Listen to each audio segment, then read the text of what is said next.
there. Welcome to Unlocking Opportunities. Today is episode 3.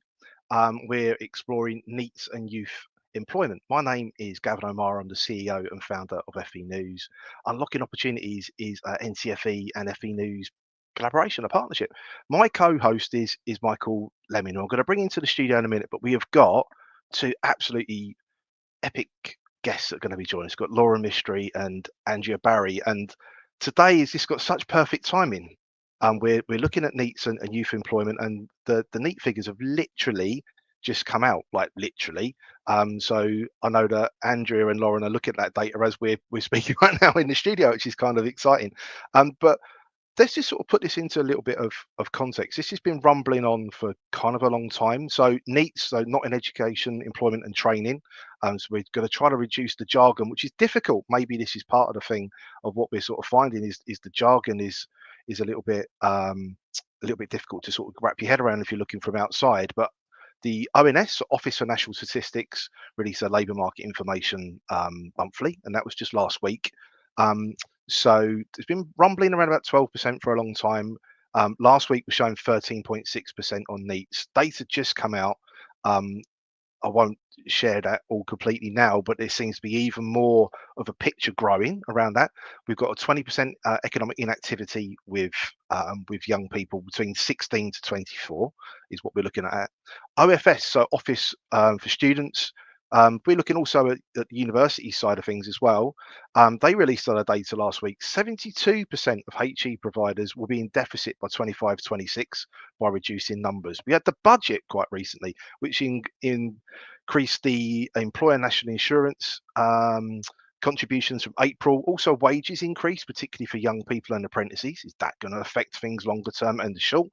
We've got changes to the levy. So the apprenticeship levy is changing to the growth and skills levy, but do employers really know what this is? And do we know what this is? We've got youth guarantee. Looking at that data, we understand why we need it, but what is it? We've got foundation apprenticeships. Sounds really cool, but what is it?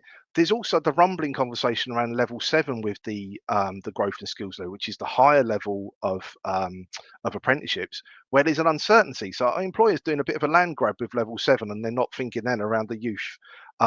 So many things to cover today. Michael, can I bring you into the studio? Because I just felt like I was having a bit of a mini rant there. But like, Michael, how are you? Yeah, I'm really good. Thanks, Gavin. How are you? Yeah, I don't know. I'm feeling like stirred, if you know what I mean. Like really, really kind of stirred by this. From NCFE's point of view, how are you sort of seeing it? Because there's this has been rumbling for a long time, and I really want to bring in Lauren and Andrew because like kind of soon. But how are you seeing it from NCFE's perspective? Yeah, so I mean, first of all, this is always a huge area of focus for us. Thinking about the impact on the young people who become NEET. Really poor outcomes in terms of health, mental health. Life outcomes, ability to contribute to the economy. It's an absolute disaster for anybody to fall into that. And it's been a huge area of risk, really, over the last few years, going back to the pandemic, really. And I think that, it's been heavily mitigated through the likes of, Youth Employment UK and the work that they've done to help avoid that. But we see risks all over, and I think of this in terms of barriers. What are the things that are disengaging people from education? What are the things that are turning people off? If we think about things like the GCSE resit policy, where we're dooming people to kind of repeat and continually fail. We know that it doesn't work for 4 out of 5 people, so why are we still doing that? Some apprenticeship programs, we use a blunt instrument and say you must have your level 2 English and maths as an exit requirement, but the employers might not necessarily need that. They just want to see that people can apply that in the workplace. So, how can we remove some of those barriers? And it would be remiss of me not to mention my sort of favourite topic as well, which is the review of qualifications at level 3 and below. A lot of the stuff at level 2 and below in particular is was touted for removal. We're still waiting to hear what the Labour government are going to do about this. But my worry is that if some of those qualifications go, there's not really a suitable programme left for some of those learners. as well, T levels again. I think the T level foundation year is one of those areas that we need to look at, because initially it doesn't look like enough of those learners are progressing to a full T level. So actually, what can we do to make sure that we keep those people engaged? So, lots to chew over, I think, with this topic. So much, and the whole season is around unlocking those opportunities. It feels like this is that one, because if you look at, I know I want to just bring in Lauren and Andrew really, really soon, but like, even things like people that are on school meal allocation and stuff, like when they're younger, seems to go through life.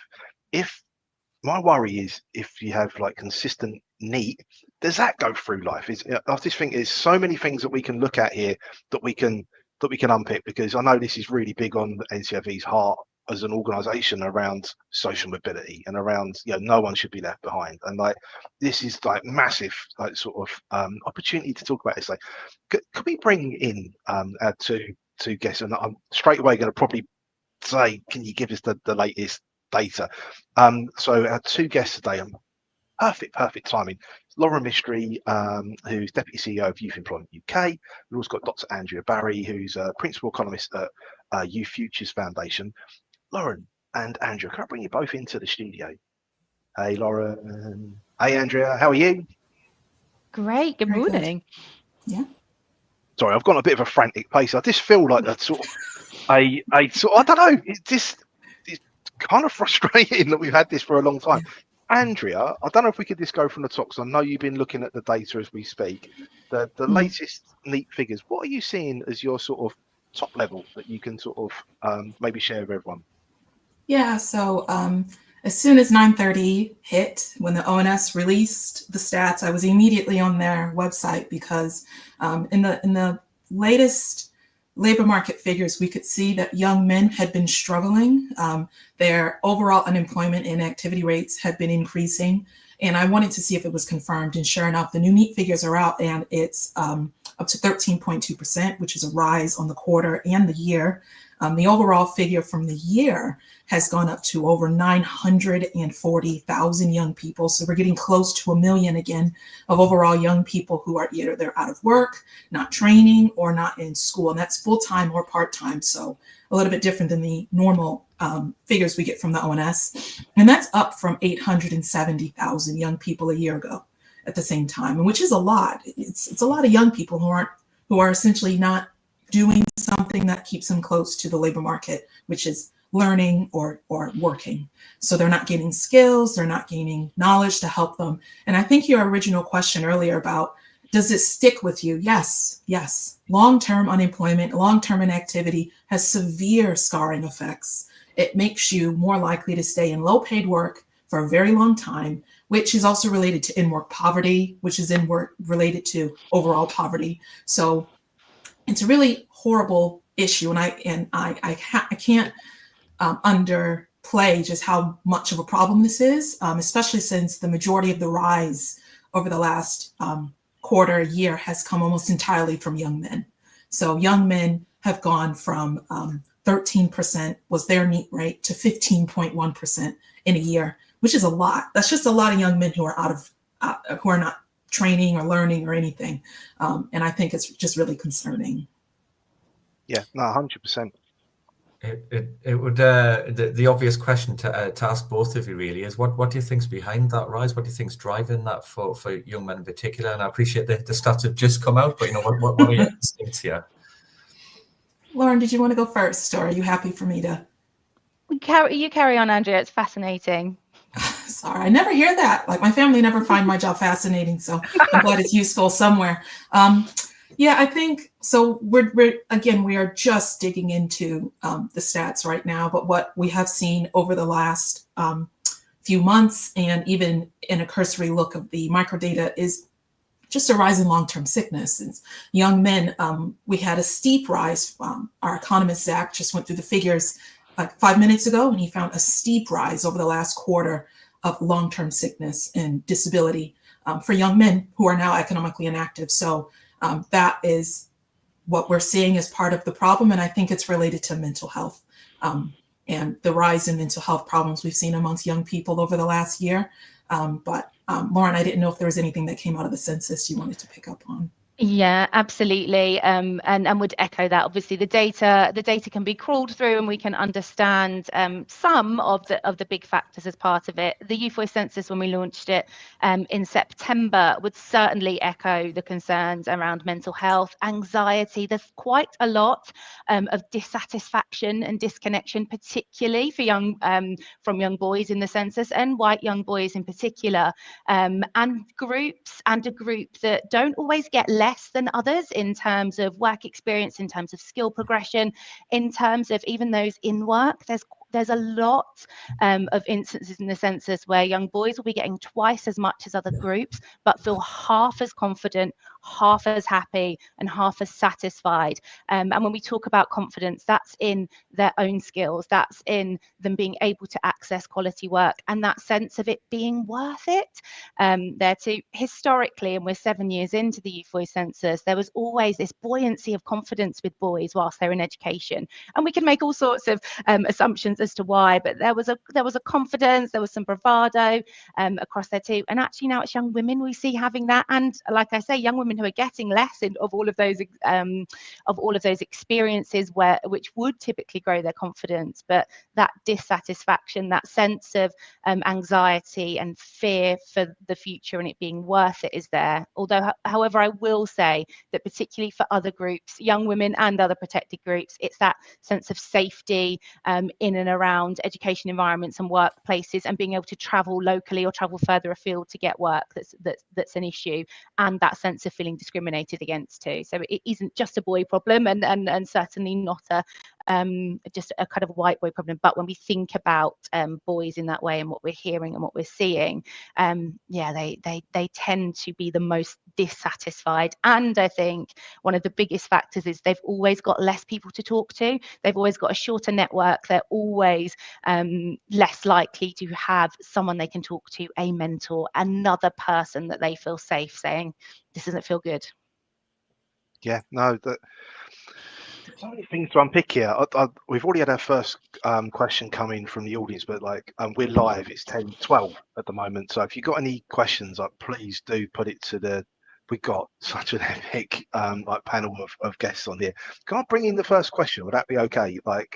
Jill Scott has got a question around NEETs and looking at the curriculum assessment review. Disengagement pre-16 seems to be a fundamental issue particularly for young men. Taking this forward, I don't know, does anyone want to jump into Jill's question at all? I have a million questions for you, but I think Jill's one was good timing in there. I think when we look this as well in a minute. Yeah, sorry. Go on, Lauren. I was going to say, I think when we look at the curriculum assessment review, and we are doing our own, I suppose the clue is somewhat in the name. It is about curriculum and assessment, but actually we have more and more young people not leaving the education system ready and prepared for their next steps, whether that be work or to study in education too. The curriculum and assessment review has to address that, and it doesn't appear to explicitly ask questions about preparing for work or making sure that confidence and that ability is there too. It does feel like lots of this activities, the growth and skills levy, continues to happen in silos.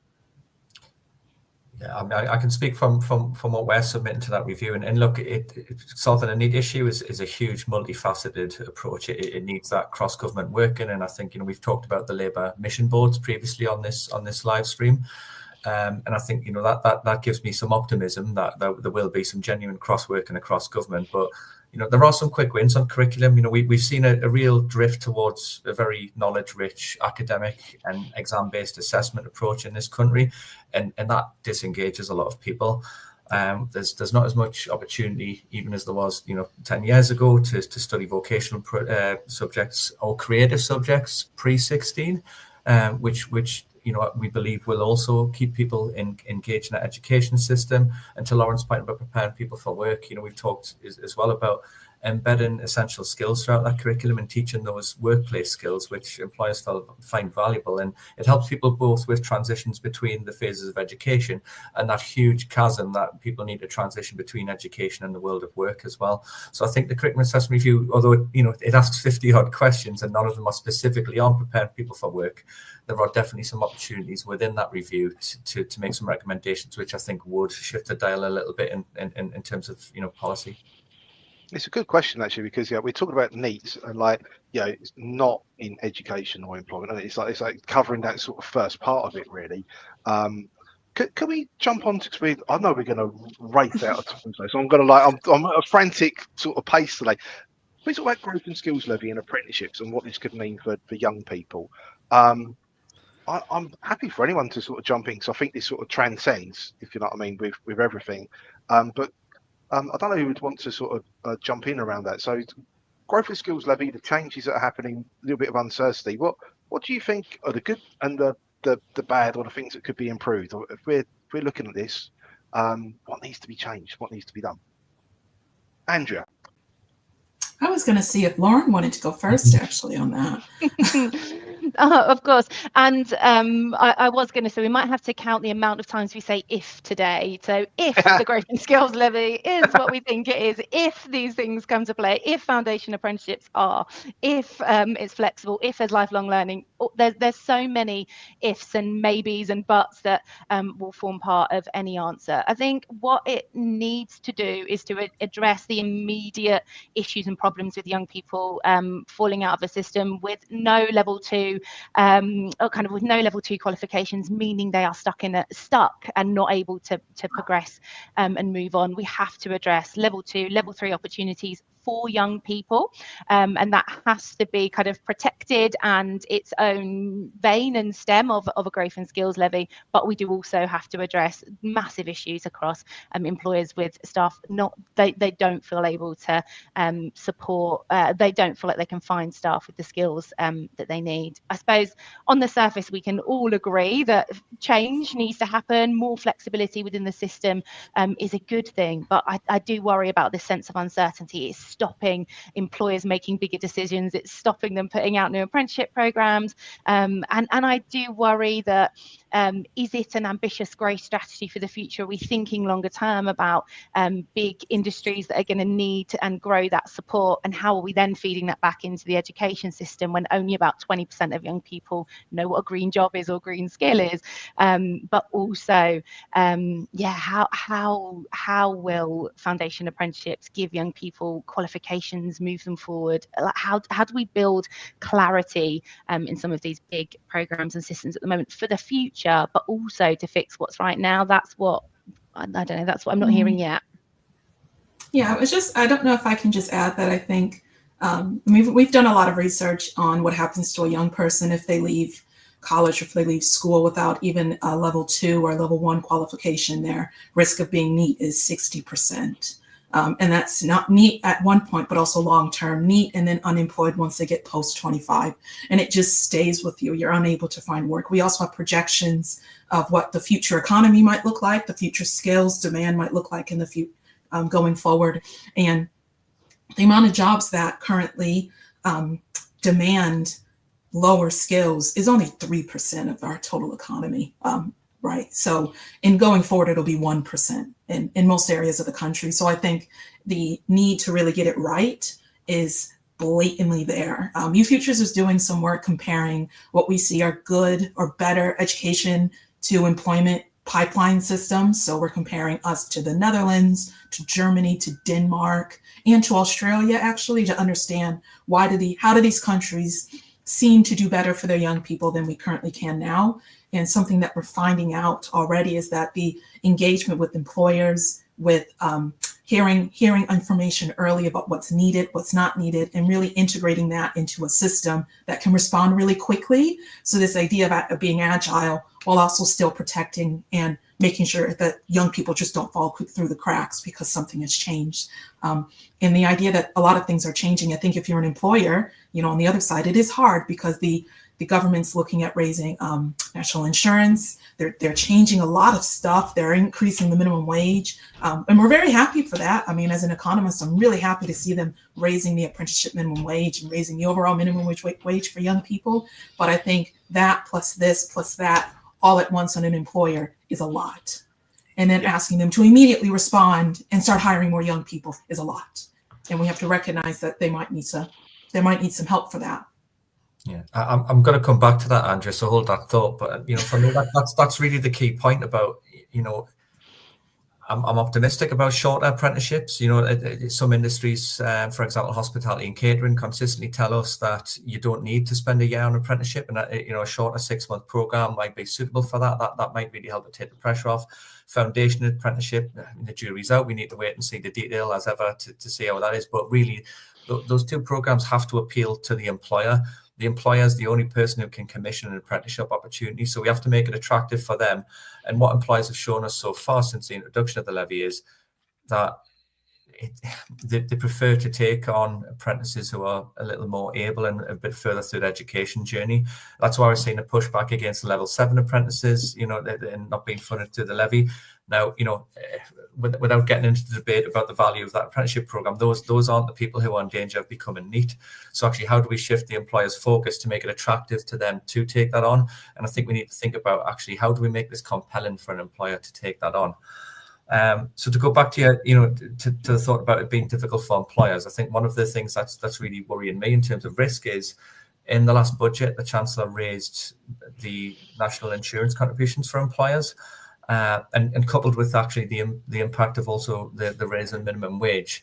The OBR forecast said that they would expect 50,000 fewer people in work as a result of that.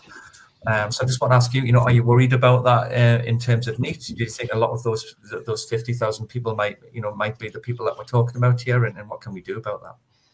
Yeah, I guess.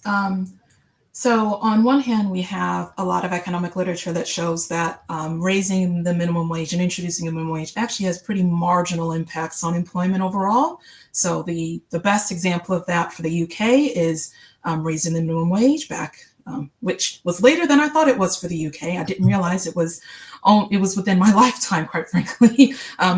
But what we found was the majority of the job gains came from women. So and wage gains came from women. And so I guess that is something for us to understand, that young people who are usually on the bottom of the wage, they're on the wage floor, you could say, they're earning the least amount, could be impacted by this more than beneficial impacts, but then also the loss of an opportunity. So I guess I can be concerned, but I can also recognize that it's also an opportunity for the government for something like a youth guarantee, opportunities to get these young people who are largely at the bottom of the labor market in the first place, possibly in a job that is unsustainable, in an opportunity that is going to be gobbled up by an employer bill related to 0-hour contracts and stuff like that, and recognize that it's an opportunity to get them out of what is probably precarious work in the first place, and get them into something better before these new changes come in, so that they have the higher skills, higher education, or more education, more skills that would warrant a higher wage anyway. So therefore, they're not eaten up by these new changes. So I guess I'm concerned, but also you could see this as a really good opportunity to continue to upskill your youth labor market, so that when they are applying for those jobs or the apprenticeships or whatever, that are over £7 an hour or £10 an hour, whatever it is, the employer sees it as not just worth it, but good business, because they have really good skills and it warrants that money in the first place.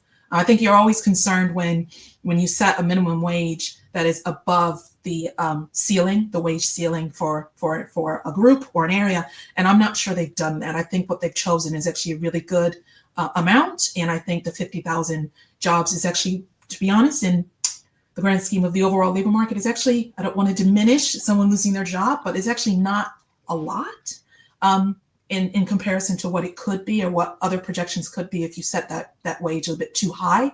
So I think for the government, it's a really good opportunity for them to see what happens, but also it's a good opportunity for employers and the government to work together to upskill a group of people that will probably be at the bottom of that labor market in the first place. So it's typical economists, like good, maybe, could be, Good. So I was just going to mention something else on apprenticeships, and something else you mentioned. We have a lot of analysis. We're doing some work on apprenticeships right now and ethnicity. So we're doing some really good work in understanding why do young people from an ethnic minority background simply not take apprenticeships up until they're over the age of 25. And at that point, they almost always have a degree when they're taking on these apprenticeships. And then they quit halfway through because they get a good job, because they just have a bit of additional experience doing an apprenticeship as well as their degree, and they find really good work after that, and it really helps them. We're doing some work to fully understand that, because I think given some areas of the country where apprenticeships are located, but also the increase in apprenticeships in things like marketing, business, I've seen an economics apprenticeship opportunity as well, increasing in areas that you wouldn't necessarily always see high level apprenticeships. It means some young people from different backgrounds will be able to access it. So understand why they're not accessing it now and only after the age of 25 might also be a discussion with employers, and understanding why are you so happy to take them on now that they're doing an apprenticeship and they already have a degree. Is there something else going on in your local area that we need to find out about? So I just wanted to mention that. We've only got 5 minutes left, and I've got sorry. questions. No. It's a really brilliant thing. Could I just ask? We're talking around like sort of looking at different groups. The elephant in the room is the increase in Stafford for young men, particularly young white men, and mental health. Really briefly, what can be done? What is the solution here to be able to fix this problem that we've got? Oh gosh, how long have we got? Just 5 minutes. Yeah. I think there are plenty to be able to do. I do think we do have to look more at the youth opportunity guarantee that was set out by the Youth Employment Group. We have to do more to ensure that that work is quality, that we are driving quality through all opportunities and supporting SMEs in particular. I haven't heard as brilliant an explanation as to the opportunities that the minimum wage range will include, as Andrea has put out. I think that's fantastic, but I do think we have to think about how SMEs and young people's first jobs, those now that we can upskill, brilliant, but as this plays out across next summer when young people leave education again, I'm not sure that it's going to be as lucrative for them and new people entering the marketplace. If young people can't get the first jobs, they can't continue to grow. And for the young people we're hearing from, actually quite sadly, they don't have the confidence to believe that they're worth £24,000. Like, actually, are they a £24,000 candidate? They don't feel like they are, and I'm not sure employers are ready to give to agree with them either. Yeah, no, that's really good points. We've got 3 minutes, and I'd like to ask you all, like, a question we wrap up with everyone really. If you could unlock one opportunity that would make such impactful change, what would it be? Andrea? Oh, please don't come to me first. Let's see. If I think of one thing that I would like to unlock for young people, I think it is the benefits of an apprenticeship. I really do think it's the benefits of an apprenticeship. It's in our toolkit, our youth employment toolkit. It's looked at international evidence for the best way to get young people into good work and keep them there. And that is an excellent apprenticeship opportunity with an employer who knows how to use that opportunity to work not only for them, but for the young person themselves. And then they keep them. And it's just an excellent way for a young person who may not have the best opportunity otherwise to get a good job and to get and stay there and get skilled. So I'm concerned-ish about some of the changes we might be doing that might impact apprenticeship opportunities, but also, again, we could see that's a really good opportunity to unlock better opportunities for young people. Yeah, no, cool. Lauren, what would you want to see if you could unlock an opportunity? Excellent answer. I'd want to, and I know it's not for this session and this discussion, I'd want to really unlock and get into the work experience debate and experiences of work, ensuring and to support Andrea's point, actually making decisions about apprenticeships, making all of that work. It has to start earlier in schools where young people are engaged and understand employers better too. Yeah, no, very, very cool point. Michael, what would you want to see? I think I would like to see a cross-governmental task force dedicated to solving the NEET issue, and I think that would need DFE, DWP, and Department of Health and Social Care as a minimum. You know, we've talked about, you know, this is a policy area that spans across health, education, work. We need those policymakers working together, or we're just going to be tampering at the edges if not. Yeah, no, definitely. We've got all questions coming in. We've got 30 seconds left. But I agree. I think if we could be interconnected with all of this, data goes across and looks bigger picture, that's what I'd love to see. Apprenticeships, work experience, mental health. How do we wrap this all together and be able to give people support? I think would be amazing. We've run out of time, and like today, brilliant. Thank you so much. There's so many things that we could have covered even more. But thank you so much, Andrea. Thank you so much, Lauren. Michael, brilliant as always. Thank you for joining us for Unlocking Opportunities. We're back next week, 10 a.m. We're going to be exploring essential digital skills. Again, another really important area for everyone. Thank you so much for joining us today. We'll see you next week. Thank you. Bye-bye.